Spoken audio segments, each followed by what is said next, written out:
Welcome everyone to the game between Javokhir Sindarov and Magnus Carlsen at the FIDE Freestyle Chess World Championship 2026. You can see Javokhir Sindarov in his green jacket there and he shakes hands with Magnus Carlsen. Let's have a look at this freestyle chess position. We have a knight in the corner, a rook, king, bishop, queen, rook, bishop, knight. Well, it's interesting that none of the pieces are on their normal positions like in a standard game of chess. Everything is scrambled up, and maybe f4 played to open up the bishop could be an idea. d4 to open up the queen could be an idea. e4 also. Knight could jump out from b3 or g3. Many possibilities here as the players shake hands and off we go. Magnus opens with pawn to f4 and he opens up the bishop here. Knight comes out to c6 and knight to b3 played, bringing the knight out. Magnus gets up from the chair, puts his jacket back on it. By the way, the f4 move was attacking the a7 pawn, so the knight came out and blocked it. And f5 played by Sindarov. Bishop comes out to d4, putting pressure on the g7 pawn. Not an easy pawn to defend actually, because if you play knight queen g6, there's knight g3. So g5 played. Wow, what a move. He takes the knight. It's a free knight, but bishop takes b3. A takes, and now you can actually take the bishop here. Rook takes, and Magnus says thank you Javokhir for the extra pawn. Pawn to e6, attacking the pawn on g5 by the bishop. You go pawn to h4, defending the pawn. Now h6 seems like a very logical move. Wow, in the spirit of Benko Gambit. Magnus thinks and takes the pawn. G takes h6. Rook takes h6. And pawn to g3 played. So white is a pawn up, but black's position is quite interesting. His pieces are free flowing. He goes d5 and knight to f2. Slowly maybe Magnus wants e3, h5 defended by the bishop, then g4. That would be a very cool improvement in his position. Knight goes back to d7. So Sindarov maybe trying to get his knight here to f6. Pawn to e3 played. And now he plays pawn to c6. Maybe bishop c7 to hit the pawn on g3. After all, that's the weakness. h5 played. But can we not go knight f6 now to just attack this? Well, then there's g4. He goes rook h8. And knight to d3 played.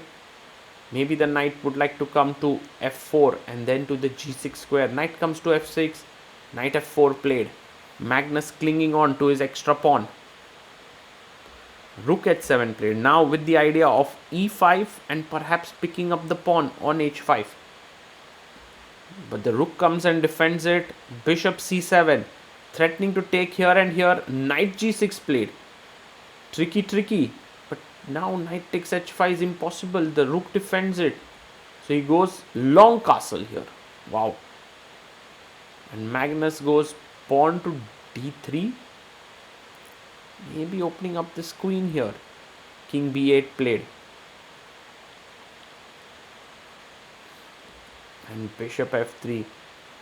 Well, Javokhir has been playing so well here. And so has Magnus. It's been a high class game. Will Javokhir go e5, e4? Just getting the pawn down the board. Yes, he pushes forward. e5 on the board. And long castle played.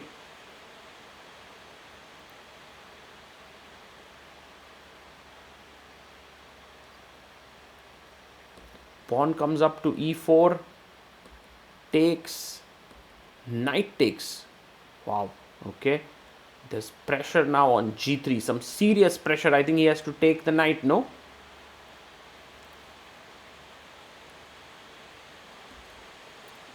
He does take it. Queen takes e4. And now king steps away. King to b1, but the e3 pawn is weak, g3 pawn is weak, h5 pawn is a weakness. So Javokhir actually assessing the position brilliantly. Queen goes here, rook h4. Maybe you can actually take this. Queen g3 takes would give a strong h pawn. So bishop takes could have been better, but queen g5 even stronger. Knight f4 played.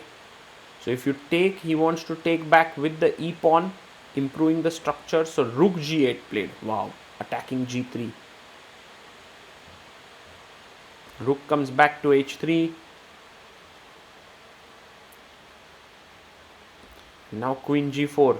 Not only looking at the rook, both the rooks actually on d1 and h1. Rook, queen goes to h1 here.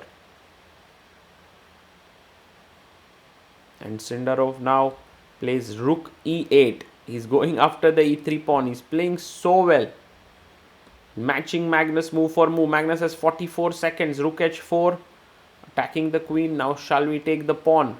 Queen takes g3. No, he doesn't. He stays on. Queen f3 played. And a6. Javokhir is trusting his position. He feels it that he has enough here. Rook to h1, defending the pawn on h5. Rook h6.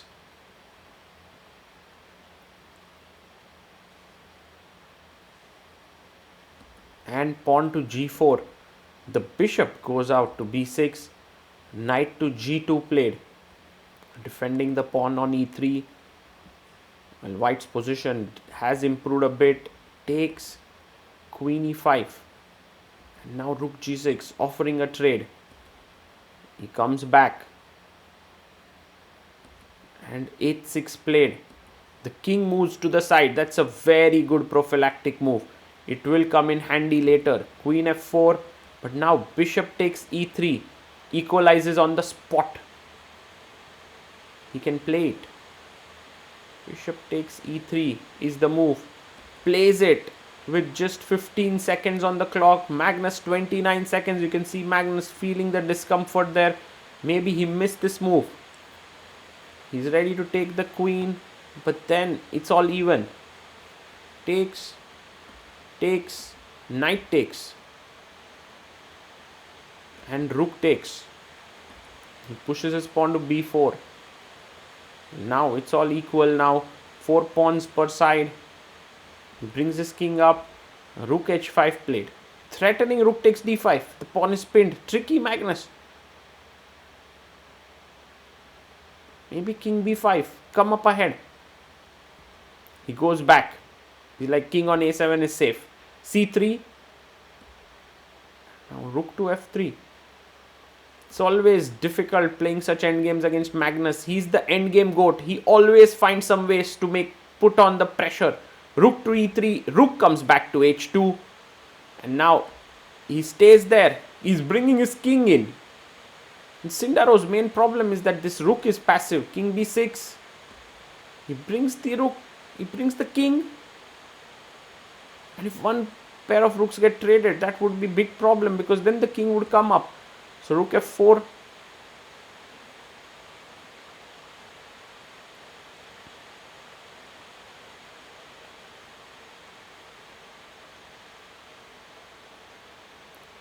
And rook g7 played. Now you can take it. Takes.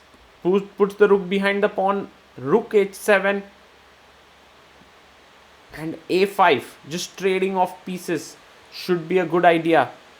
Have to be always careful about queen and attack here on b7, which could come in. He goes king b5. King f3. Rook goes to g1, b3. And look at Magnus. Tricky. He's threatening to queen and checkmate here. Go back, Javokhir. No blunders. A big blunder. And look at Magnus. He makes a queen.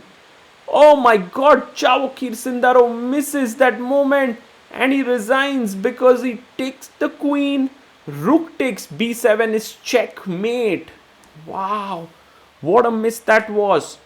And what an incredible game by both the players. Especially Sindarov, who played so well. But in the end, he just missed his chance. And Magnus Carlsen as attentive as ever, scores his first point in this event.